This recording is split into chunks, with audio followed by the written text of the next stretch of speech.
How to set up Poly Studio V52. Setting up your Poly Studio V52 video bar is quick and simple.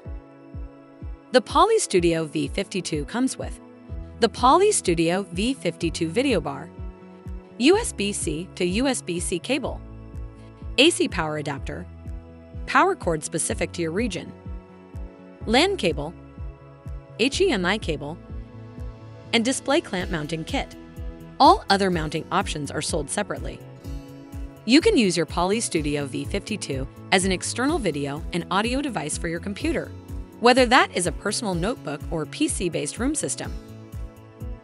To set up, start by following the instructions included with your mounting kit to mount your Poly Studio V52 video bar. Read all instructions carefully, as some options may require you to use tools not included with the kit, such as a screwdriver.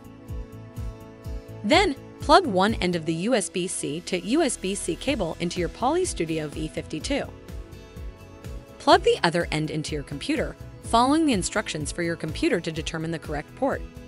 If you plan to provision your device, plug the LAN cable into the Ethernet port on your Poly Studio V52 and an Ethernet port on your network. Also connect the HDMI cable from the HDMI 1 output port on the video bar to an HDMI in port on a monitor so that you will be able to access the device IP address and setup instructions.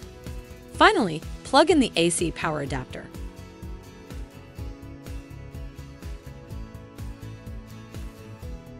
Your video bar will power on automatically.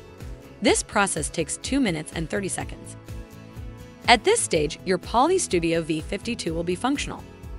However, you have the option to further provision and/or customize your device via Poly Lens Cloud or the device's web UI.